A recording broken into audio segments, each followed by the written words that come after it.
Bonjour, bienvenue. Merci de nous rejoindre à ce webinaire. Ce webinaire s'inscrit dans un parcours passionnant organisé par ROI en étroite collaboration avec les intervenants.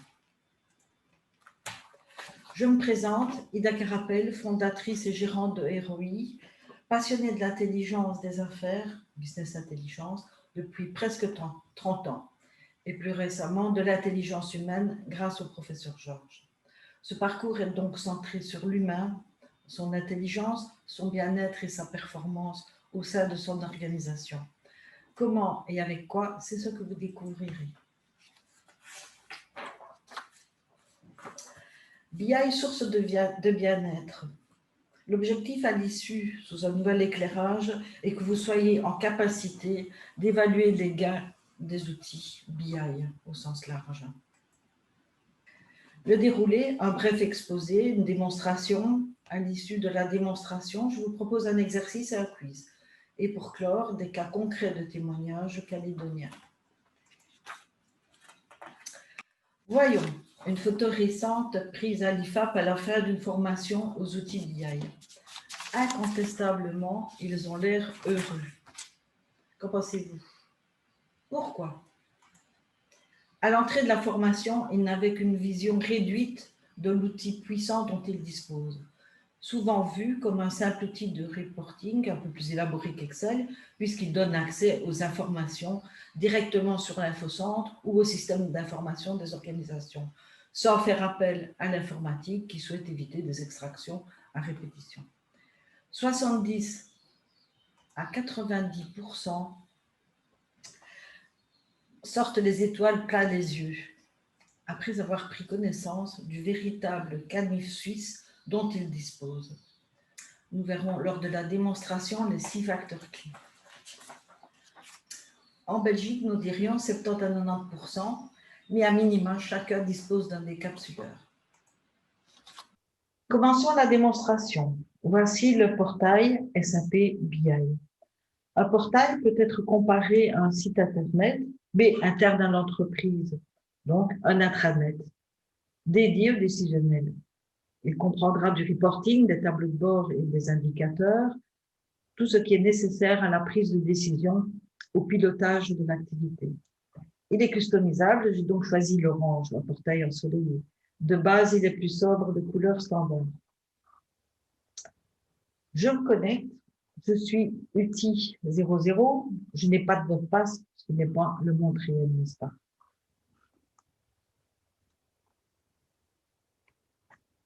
Sur la page d'accueil que nous allons voir là tout de suite,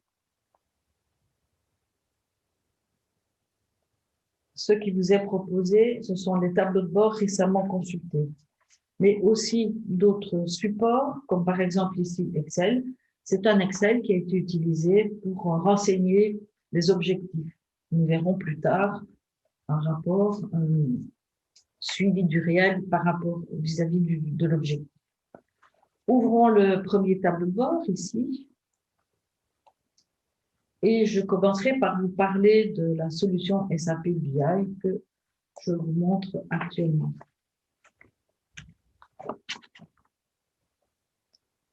Le webinaire étant centré sur l'humain, je vous parlerai des concepteurs. BO a été créé en 1990 par 2 Français avec une mise de fonds de 10 000 €, racheté par SAP en 2007 pour 4,8 milliards d'euros. À vos calculettes pour le ROI. Une toute nouvelle version Focus Expérience Utilisateur vient de sortir, complètement relookée. Sa durée de vie annoncée jusqu'au moins 2027. Nous avons de la marge. Nous voyons aussi le professeur Patrick Georges. Pourquoi? Quel est son lien avec BO? Eh bien, SAP, eh bien, il est le concepteur du management cockpit de SAP. Nous y reviendrons tout de suite après. Passons maintenant à la page d'accueil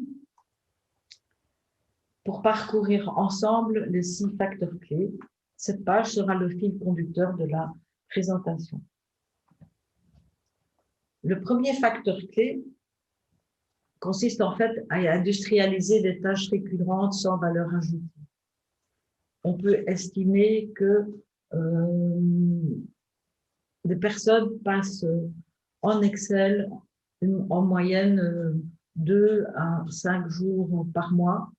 Et donc, en industrialisant, on pourra réduire cette perte de temps. Alors, généralement, en Excel, comment cela se passe-t-il? La personne va récolter et consolider de l'information, soit par consolidation d'Excel qu'elle a produit déjà, soit des Excel de ses collaborateurs, ou par copier-coller d'export du système comptable. Soit au mieux, un fichier demandé à l'informatique qui n'est pas très contente par ailleurs de faire ce genre de choses. Ensuite, en Excel, elle va créer des tableaux de bord de synthèse et graphiques et va parfois garder un Excel contenant tout l'historique et le compléter au fur et à mesure. Pour les informations qui sont en Excel et qui ne seraient pas correctes, eh bien, la personne procédera à la correction de ces informations ou à compléter les informations sans pour autant les compléter ou les modifier dans le système d'information source. Donc, la source fiable et correcte à ce stade, et c'est son Excel. Donc, elle est pied et poings liés à son Excel. Je vous invite à la réflexion suivante. Combien de temps les personnes dans votre organisation passent en Excel? Comme je vous le disais, avec l'outil BI, il a été estimé que chacune de ces personnes travaillant en Excel gagne de minimum 1 jour à 5 jours par mois. Multiplié par le nombre de personnes, c'est un temps important. Du coup, elles peuvent récupérer ce temps pour de l'analyse plus fine et pour ainsi améliorer la performance de son activité. Résumé, perte de temps, risque d'erreur inhérent au manuel, les données non corrigées à la source et personnes dépendantes, souvent le savoir-faire est aux mains d'une seule personne.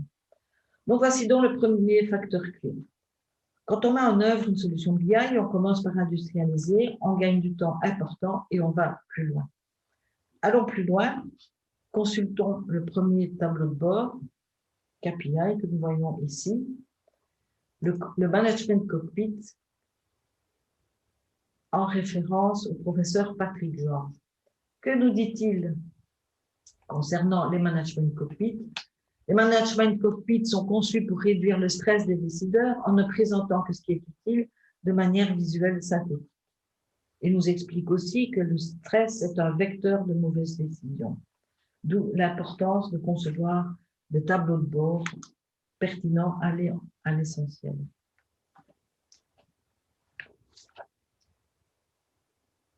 Quel est le contexte métier de cette démonstration? C'est la grande distribution. Une chaîne de magasins de vêtements et accessoires aux États-Unis. Ils sont répartis sur 8 États. Qui va intéresser ce tableau de bord? Eh bien, le responsable du canal de distribution, la direction commerciale, le marketing, etc. Ici, on s'intéresse bien évidemment en priorité au profit, à la marge, mais aussi au chiffre d'affaires. Nous sommes en 2018 et nous voulons savoir quel est le poids des États sur la marge totale. Nous avons ici une carte qui nous montre la même information avec un détail qui est le montant de la marge. Ce qui va nous intéresser également, c'est une vision sur 3 ans. On va vouloir ici voir quels sont les 5 meilleurs contributeurs sur 3 ans. On verra que le premier est le Texas en 2016, ensuite encore le Texas en 2018, et il a fait un moins bon revenu en 2017, etc.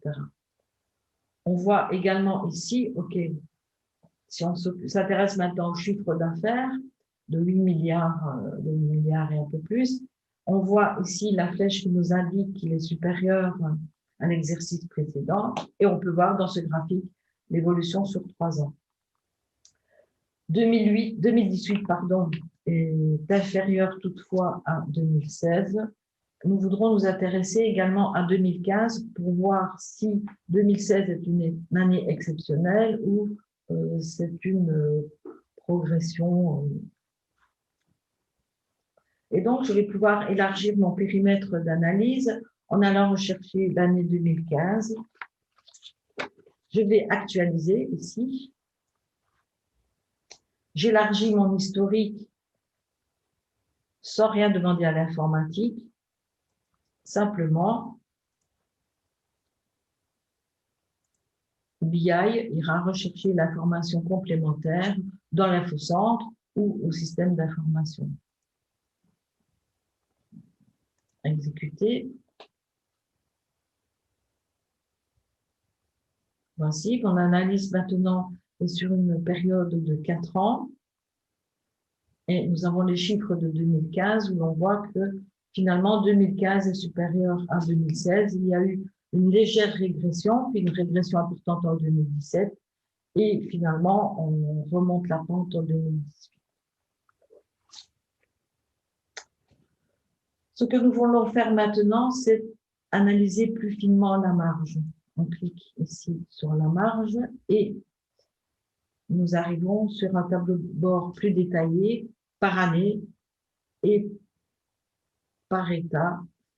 Et nous voyons ainsi par ligne de produit pour un état quel était le chiffre d'affaires, la quantité vendue et la marge. Nous avons classé la marge par ordre décroissant de manière à identifier les marges les plus importantes. Et nous voyons ici que la vente des suites t-shirts représente à elle seule un peu plus de 50% de la marge totale. Voyons un peu l'analyse de notre collaborateur. Mon analyse en Californie pour 2018, c'est la ligne de produits suite t-shirt qui constitue un peu plus de la moitié de la marge, 56,10%, c'est ce que je vous disais. Par ailleurs, voyons ici dans la pyramide quels sont les meilleurs contributeurs et on verra que cet article est le meilleur quels que soient les états. Ce que l'on va vouloir observer également, c'est la progression la plus importante de la marge au cours des mois. Regardons l'analyse. Sur l'année 2018, ce sont les mois d'été, juillet, août, où la progression de la marge était la plus importante, au mois de mai et mars, dans une moindre mesure. Le mois de juin, lui, par contre, ici, est une période creuse. Donc voilà pour mon analyse plus fine. Revenons maintenant aux facteurs clés. Nous avons vu le facteur clé numéro 2, augmenter la performance de l'analyse. On va avoir des analyses plus fines, on va avoir des mises en évidence, nous avons vu des podiums. Ce que nous voulons maintenant, c'est être alerté, disposer d'alerte pour réagir au plus tôt. En effet, on m'a remonté qu'il y avait des articles qui étaient vendus à perte. Donc, j'ai demandé un alerteur sur les articles, sur les ventes à perte. Allons-y. Je suis ici sur 2018. Effectivement, il y a eu pour 13 000 $ de ventes à perte. Toujours en ordre décroissant, je peux constater que en Californie, ce sont les accessoires qui représentent 50% des marges négatives. Nous pourrons voir également ici que c'est en avril que la vente à marge négative a été la plus importante, ainsi qu'en juin de manière moins importante. Si on veut une analyse plus fine et pouvoir intervenir auprès des responsables de magasins, on a demandé ici d'avoir le magasin, la ligne d'accessoires et plus précisément le top 5 des articles vendus à perte. Nous voyons ici que c'est généralement au mois de juin, également au mois de février, peut-être période des soldes, et le montant des marges négatives. Voyons l'analyse. Analyse pour 2018 en Californie.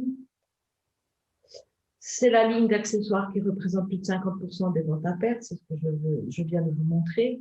Regardons les mois où les ventes sont les plus croissantes, où les pertes sont les plus croissantes, surtout en avril et dans une moindre mesure en juin. Quels sont les magasins et articles les plus touchés par les ventes à perte et pour quel mois? Janvier, février pour les magasins de Miami, Washington et Austin. Donc, dans l'action préconisée, on va organiser une réunion immédiatement avec les responsables de magasins. Voici pour les alertes. Revenons maintenant à notre circuit facteur clé. Le point 5, croiser, justifier les données. Donc là, ce qu'on va vouloir faire, c'est comparer le réalisé avec les objectifs qui avaient été renseignés en Excel. Voyons. Donc, nous avons ici un tableau par année toujours, par état et par ligne de produit, la marge, les objectifs de marge, les écarts par rapport aux objectifs et le pourcentage d'écart. Il a été décidé d'utiliser des icônes. Alors, on a cette icône cible pour les résultats exceptionnels qui sont au-dessus, plus de 50% au-dessus de la cible, plus de 20% c'est soleil, on a de bons résultats. Et par contre, nuages ici, ce sont les résultats catastrophiques, 30% en dessous de l'objectif. On voit ici, avec des alerteurs, on peut rapidement voir ce qui se passe, sans parcourir des centaines de lignes et essayer de comprendre les chiffres. Regardons le rapport de l'analyse de notre collaborateur. Où en est-on par rapport aux objectifs pour la Californie, prévision 2018 par ligne de produit? Bien, excellent pour la Californie, ligne graisseuse. Par contre, catastrophique pour les jaquettes. Voir les magasins et demander explication sur ce qui s'est passé. Soit les estimations ont été mal faites, soit il y a eu un problème. Si c'est une erreur de saisie, veuillez corriger le Excel et on réfléchira à ce rapport. Voici donc pour les alerteurs et le croisement de données. En effet, nous avons deux sources, le réel, directement accessible à partir de l'infocentre ou du système d'information de gestion commerciale, et une autre, deuxième source qui est le Excel où les responsables ont renseigné leurs prévisions. Revenons de nouveau à notre parcours des facteurs clés. Le dernier, c'est une considération. Vous voyez ici, nous avons une seule source d'information. Ce ne sont pas des Excel disséminés sur différents PC dans différents services. L'information est donc cohérente, fiable. Elle est disponible en libre-service, mais en toute sécurité. Pour terminer cette démonstration, ce qui va vous permettre de comprendre l'exercice qui vous est demandé à l'issue, je vous montre le dernier rapport, qui sont les données brutes. Donc, vous avez ici les données brutes. Lorsque je crée mon document et que je sélectionne ces objets métiers, donc on a un niveau de finesse qui est l'année, le mois, l'état, la ville, le magasin, la ligne de produit, l'article, le chiffre d'affaires, la quantité vendue et la marge. Nous avons ici 153 pages et donc vous verrez à l'issue ce qu'il vous est demandé, c'est de répondre à un questionnaire, renseigner des chiffres à partir des tableaux de bord, faire le même exercice à partir de 153 pages d'Excel. En conclusion, nous revenons à notre circuit. Les 6 facteurs clés, industrialiser des tâches récurrentes, un gain important de temps.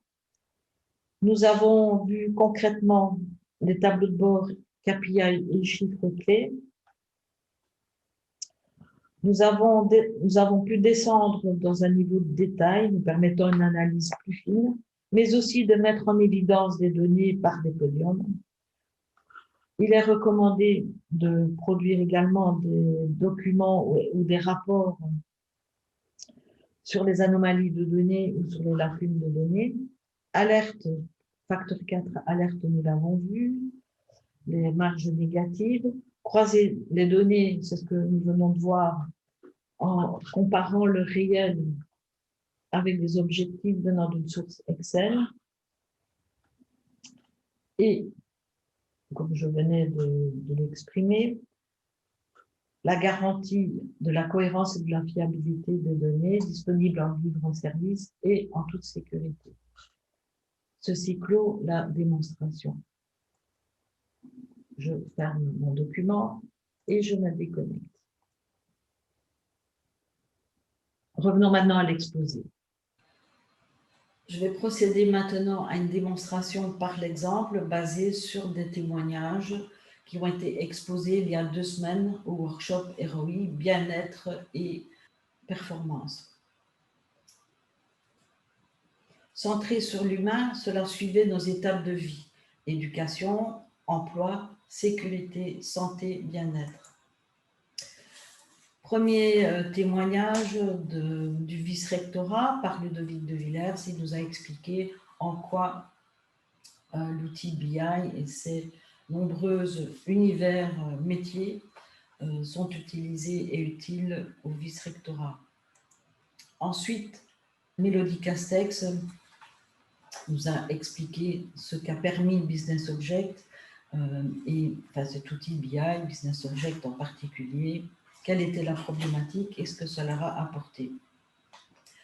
J'ai eu l'autorisation des forces armées chez qui j'ai formé une personne sur l'univers des journées défense-citoyenneté.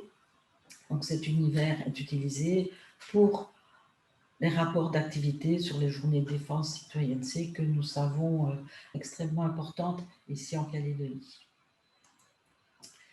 L'emploi, la province sud, le chef de service de l'emploi, Alexandre Réversé, nous a exposé également en quoi les outils BI lui permettent d'une part de produire, d'industrialiser ses tableaux de bord, mais aussi des rapports de fiabilisation de données pour aider son équipe à renseigner les informations. Et pour terminer, santé, sécurité, bien-être qui nous concerne tous en tant que citoyens calédoniens. Des exemples de la ville de Nouméa. Nous avons des univers qui ont été créés pour l'inspection sanitaire et alimentaire, produire les rapports d'activité et améliorer la performance des contrôles alimentaires et sanitaires, ce qui nous concerne tous. La police municipale, Jean-François Vartane, chargé d'analyse et de synthèse, nous a exposé les apports de la BI à la police municipale et donné quelques exemples, certainement en période de Covid où il a dû fournir plusieurs fois par jour des rapports d'intervention, mais aussi des statistiques et des rapports d'activité sur la délivrance des licences de débit de boissons, contrôle et sanctions, et nos amendes. Et le dernier de la série, que j'appellerai l'activité des hommes de l'ombre, mais qui pour autant ont en charge la disponibilité opérationnelle des véhicules de la ville, notamment, bien évidemment, les plus importants comme les véhicules de la police municipale et des pompiers. Voici, nous avons fait le tour de cas d'utilisation qui nous concernent tous en tant que citoyens calédoniens. Ce que je vous propose maintenant, si vous êtes en présentiel, c'est de procéder à un travail, fournir certains chiffres clés, suivant 2 méthodes. La première méthode, si vous êtes en présentiel, vous consultez le tableau de bord et vous répondez aux questions. La deuxième méthode, toujours en présentiel, vous utilisez un Excel qui contient exactement les mêmes données et vous essayez de répondre aux questions. Nous terminerons ensuite par un quiz. Si vous êtes en mode virtuel, envoyez-moi un mail, je vous enverrai les supports des travaux pratiques et le lien pour répondre au quiz. Merci pour votre attention. Je vous invite à la prochaine séance qui sera l'Open Data. Nous pourrons faire des petits exercices si vous êtes sur site. Comment exploiter les données de l'emploi mises à disposition par data.gov.nc sur l'emploi. Merci beaucoup pour votre attention. Je reste à votre disposition.